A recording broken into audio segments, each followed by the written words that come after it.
Black board education के YouTube channel में आपका स्वागत है। आज हम रसायन विज्ञान के बारे में कुछ बताने जा रहे हैं और इसके बारे में ध्यान से सुने और उसके बाद कुछ ऑब्जेक्टिव क्वेश्चन दिए जाएंगे जिसको बनाने का प्रयास करें। रसायन विज्ञान कहते किसको हैं? तो the science of atoms and molecules is called chemistry. परमाणु और अणुओं के विज्ञान को रसायन विज्ञान कहते हैं। रसायन विज्ञान के पिता लेबोजियर को कहा जाता है। अगर पूरे यूनिवर्स की बात करें तो इसे दो खंड में बांटा जाता है, एक मैटर और दूसरा एनर्जी। मैटर को डिवाइड करें तो यह दो पार्ट में बढ़ता है, एक फिजिकल बेस पर क्लासिफिकेशन होता है और एक केमिकल बेस पर क्लासिफिकेशन होता है। फिजिकल बेस पर सॉलिड, लिक्विड, गैस, प्लाज्मा और बोस-आइंस्टाइन कंडेंसेट। इसमें से प्रथम जो चार स्टेट हैं सॉलिड, लिक्विड, गैस और प्लाज्मा, इसको नेचुरली स्टेट कहते हैं और बोस-आइंस्टाइन कंडेंसेट को नेचुरली स्टेट नहीं कहते हैं। तो अगर आपसे क्वेश्चन पूछता है कि सामान्य अवस्थाएं कितनी होती हैं तो तीन, सॉलिड, लिक्विड और गैस। अगर आपसे क्वेश्चन पूछता है कि नेचुरली स्टेट कितने होते हैं तो चार, सॉलिड, लिक्विड, गैस और प्लाज्मा। और आपसे पूछे कि कुल कितनी अवस्थाएं हैं तो पाँच, इससे भी ज़्यादा सात अवस्थाएं तक की चर्चा की जा चुकी है। अब ठोस किसे कहते हैं? तो जिसके पास आयतन और आकृति निश्चित होता है उसे ठोस। जिसके पास आयतन निश्चित होता है परंतु आकृति नहीं तो उसे द्रव। और जिसके पास आयतन आकृति दोनों निश्चित नहीं होता है तो उसे गैस कहते हैं। प्लाज्मा किसी पदार्थ को माने गैसीयस पदार्थ को इतना गर्म किया जाता है कि उसके आयन या इलेक्ट्रॉन स्वतंत्र गमन करने लगते हैं, तो उस अवस्था को हम लोग प्लाज्मा अवस्था कहते हैं। और इसका खोज माने इसका प्रथम बार जिसके द्वारा दिखा गया या जिनके द्वारा पहचाना गया वे थे विलियम क्रूक्स। और इस अवस्था का माने प्लाज्मा अवस्था का नामकरण लैंगम्यूर द्वारा किया गया। विलियम क्रूक्स इसको रेडिएंट पार्टिकल्स बोलते थे, चमकीला पदार्थ बोलते थे। अब यह जो रासायनिक बेस है वह दो प्रकार से बढ़ता है, एक बोलता है प्योर सब्सटेंस और दूसरा इम्प्योर। इम्प्योर को मिक्सचर बोलते हैं हम लोग। प्योर सब्सटेंस को दो भाग में बांट दिया गया, एलिमेंट और कंपाउंड। एलिमेंट को फिर तीन भाग में बांट दिया गया। एलिमेंट कहते किसको यह सुन लीजिए, तो जो एक ही प्रकार के परमाणुओं से बने होते हैं उसे तत्व कहते हैं। इसका डिफिनेशन और लंबा चौड़ा है, अच्छा डिफिनेशन है, फिर भी इतना से काम चलता है कंपटीशन में। उसके बाद यह जो एलिमेंट है तीन ढंग से बढ़ जाता है, मेटल, नॉन मेटल और मेटलॉइड। मेटल के बारे में जो विद्युत का सुचालक होता है और ऊष्मा का सुचालक होता है, चमकीला होता है, पिटने पर आवाज़ विशेष प्रकार की आवाज़ आती है, तन्य होता है, ये सब इसका गुण है। ठीक इसके विपरीत नॉन मेटल का होता है और दोनों गुण कवर करने वाले को मेटलॉइड यानी कि उपधातु कहते हैं। लेड एक ऐसा धातु है जो विद्युत का कुचालक होता है। ठीक इसी प्रकार एक्सेप्शन में है, ग्रेफाइट एक ऐसा अधातु है जो विद्युत का सुचालक होता है। अब आते हैं कंपाउंड। तो कंपाउंड होते हैं दो प्रकार के, ऑर्गेनिक कंपाउंड, इनऑर्गेनिक कंपाउंड।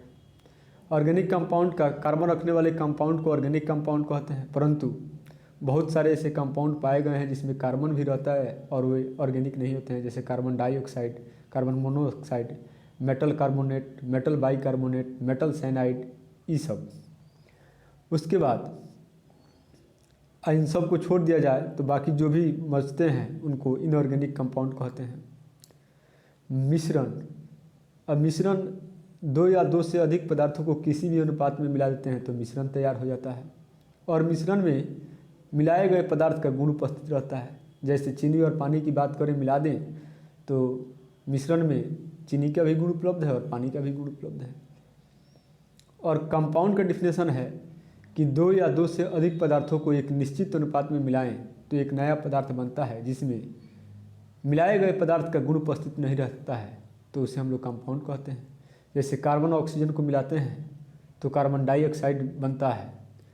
तो कार्बन डाइऑक्साइड में न तो कार्बन का गुण है न तो ऑक्सीजन का गुण है, यह दूसरा गैस बन जाता है। अब मिश्रण होता है 3 प्रकार का। एक को बोलते हैं सॉल्यूशन, दूसरे को बोलते हैं कोलाइड, तीसरे को बोलते हैं सस्पेंशन। अब इसको नैनोमीटर के आधार पर हम लोग माने कण के डायामीटर माने व्यास के आकार के आधार पर बांट लेते हैं। तो 1 नैनोमीटर से जिसमें कण की आकार कम होता है उसको सॉल्यूशन बोलते हैं। 1 नैनोमीटर से 1000 नैनोमीटर के बीच में जो रहता है उसको हम लोग कोलाइड बोलते हैं। 1000 जो नैनोमीटर से ज़्यादा होता है उसको सस्पेंशन बोलते हैं। अब सॉल्यूशन का एग्जाम्पल है जैसे चीनी पानी, नमक पानी, नींबू का रस और पानी, ये सब।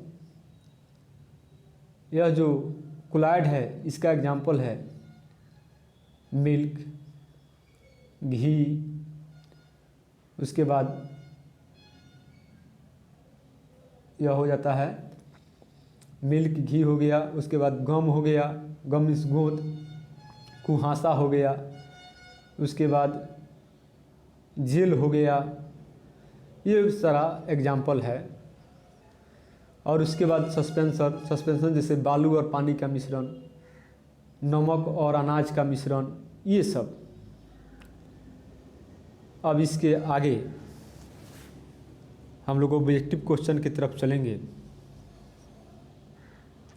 जैसे कह रहा है कि एक ही प्रकार का परमाणु निम्न में से किस में मिलता है, तो अभी बताए हैं प्राकृतिक तत्वों में एक ही प्रकार के परमाणु मिलते हैं।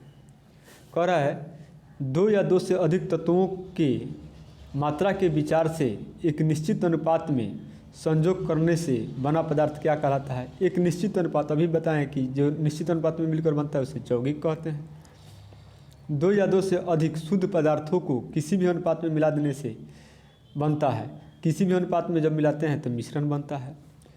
ऐसे तत्व जिसमें धातु और अधातु दोनों का गुण पाया जाता है क्या कहलाते हैं, तो उपधातु कहलाता है। निम्नलिखित में कौन धातु होते हुए विद्युत का कुचालक होता है, तो लेड होता है। इसका सी आंसर हो जाएगा।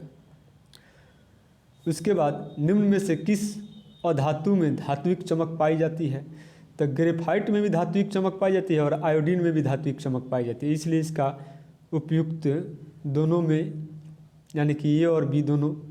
निम्नलिखित में कौन सा उपधातु है, तो उपधातु याद कर लेते हैं जैसे सिलिकॉन हो गया, जर्मेनियम हो गया, ये सब, तो इसका जर्मेनियम आंसर होगा।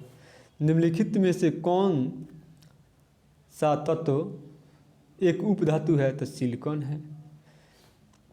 जल एक यौगिक है क्योंकि, अब जल एक यौगिक है, जल यौगिक इसलिए है क्योंकि इसमें ऑक्सीजन हाइड्रोजन से बंधन बना लेता है।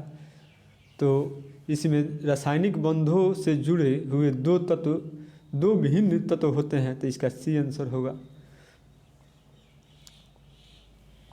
कह रहा है सूची ए का मिलान सूची 2 से करना है।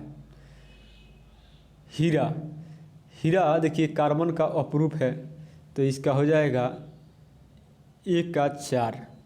उसके बाद संगमरमर कैल्शियम कार्बोनेट है, तो बी का 1। रेत बालू सिलिकॉन है, सिलिकॉन डाइऑक्साइड SiO2। और उसके बाद है माणिक में एल्युमिनियम पाया जाता है, तो इसका सही आंसर हो जाएगा बी। करा निम्नलिखित में से किस पदार्थ में ऑक्सीजन नहीं है, तो मिट्टी के तेल में ऑक्सीजन नहीं रहता है। कौन सा पदार्थ प्रकृति के तीनों अवस्थाओं में पाया जाता है, तो जल है। इसका ठोस अवस्था आइस होता है, द्रव अवस्था H2O है और गैसीय अवस्था वेपर है, वाष्प। स्टेनलेस स्टील एक मिश्र धातु है जबकि वायु एक मिश्रण है। इसका ये आंसर हो जाएगा। निम्न में से कौन न तो तत्व है और न ही यौगिक है, तो देखिए जल यौगिक है, पारा एक तत्व है, नमक भी यौगिक है, तो वायु मिश्रण है, तो यही सही आंसर होगा 14 की। पदार्थ की चतुर्थ अवस्था अभी बताए थे, पदार्थ की चतुर्थ अवस्था प्लाज्मा है और इसका खोज किए थे विलियम क्रूक्स। निम्नलिखित में कौन एक यौगिक है? तो स्टील कह रहा है, पीतल कह रहा है, रेत और हीरा। तो सुनिए, रेत का फॉर्मूला होता है SiO2, यह एक यौगिक है। स्टील मिश्रण है या मिश्र धातु है, पीतल भी मिश्र धातु है, और हीरा यह तत्व है, माने कार्बन का अपरूप है। विरंजक चूर्ण, ब्लीचिंग पाउडर, यह एक यौगिक है, याद कर लीजिए इसको। निम्नलिखित में कौन सा एक मिश्रण नहीं है? तो ग्रेफाइट यह कार्बन का अपरूप है, यानी कि तत्व है। कांच भी मिश्रण है, पीतल भी मिश्रण है और इस्पात भी मिश्रण है। बारूद होता है, बारूद मिश्रण है। कोयला है, कोयला एक तत्व है। इसके बाद कह रहा है हीरा है, हीरा भी एक तत्व है। विश्व का प्रत्येक पदार्थ अत्यंत सूक्ष्म कणों से मिलकर बना होता है, यह सर्वप्रथम किसने कहा? तो कनाद ने कहा था, ये भारतीय थे। निम्नलिखित में से यौगिक कौन सा है? तो देखिए यह पारा Hg हो गया तत्व। ओजोन O3 यह ऑक्सीजन का अपरूप है, बहुत लोग इसको यौगिक समझ लेता है, गलत बात है। ऑक्सीजन यह कार्बन का ओजोन यह ऑक्सीजन का अपरूप है। वायु मिश्रण है और अमोनिया NH3 फॉर्मूला होता है, यही यौगिक है। इसका डी आंसर सही होगा, वायु तो मिश्रण होता है। निम्नलिखित में से कौन एक तत्व है? अब तत्व के लिए सबसे पहले माणिक्य क्या है, नीलम क्या है, पाना क्या है, ये जानना पड़ेगा। तो माणिक्य का फॉर्मूला होता है Al2O3 और Cr इसमें मिला रहता है, यह माणिक्य का फॉर्मूला हो गया। अब है नीलम का फॉर्मूला होता है Al2O3 और पान्ना का फॉर्मूला होता है Be3Al2SiO3 का होल 6। तो इसमें यह तीनों तत्व नहीं है। यह जो हीरा है यही कार्बन का अपरूप है और अपरूप हमेशा तत्व होता है। वायु निम्नलिखित में से कौन है? तो वायु मिश्रण होता है। निम्नलिखित में से रासायनिक यौगिक कौन सा है? तो रासायनिक यौगिक तो वायु तो मिश्रण हो गया, ऑक्सीजन तत्व हो गया, अमोनिया यह यौगिक का फॉर्मूला है NH3 है और पारा तत्व है, तो अमोनिया इसका आंसर सही होगा। उसके बाद कह रहा है निम्नलिखित में से मिश्रण है। तो सुनिए, मिश्रण और कार्बन मोनोऑक्साइड तो ये हो गया यौगिक, हाइड्रोक्लोरिक एसिड यह भी हो गया यौगिक, माने कंपाउंड हो गया, कार्बन मोनोऑक्साइड भी कंपाउंड हो गया। अब आता है दूध और इस्पात। तो इस्पात मिश्र धातु है और दूध यह भी मिश्रण है, इसमें जल रहता है, फैट रहता है, लैक्टोज रहता है, ये सब। तो अपने विचार से देख लीजिए, जिसके लिए उत्तम व्यवस्था है उसको हम लोग सही करते हैं। तो इस्पात विशेष रूप से माना जाता है मिश्रण, इसलिए इस्पात इसका सही आंसर होगा। दूध भी हो सकता है, दूध भी मिश्रण ही है, क्लोराइड है, तो इसलिए इसका इस्पात आंसर। शुद्ध तत्व कौन सा है? तो शुद्ध तत्व कौन सा है? तो इसमें कांच मिश्रण है, सीमेंट भी मिश्रण है, सोडियम शुद्ध तत्व है और बालू जो ये तो तत्व नहीं है, ये SiO2 ये हो गया यौगिक। निम्नलिखित में कौन सा पदार्थ एक मिश्रण नहीं है? तो टीन यह तत्व है, मिश्रण नहीं है। समुद्री जल मिश्रण है, मृदा भी मिश्रण है, वायु भी मिश्रण है, NDA 2019 में पूछा था। निम्नलिखित में कौन एक यौगिक है? तो यौगिक अब देख, अमोनिया यौगिक है, यह जो वायु मिश्रण है पारा तत्व है, और ओजोन क्या है? ऑक्सीजन का अपरूप है। याद रखिएगा, ऑक्सीजन का अपरूप ओजोन होता है। बहुत लोग O3 देखता है और समझ जाता है कि तो यौगिक है, गलत बात है। ओजोन हमेशा अपरूप है और वह ऑक्सीजन का है। Thank you for video watching.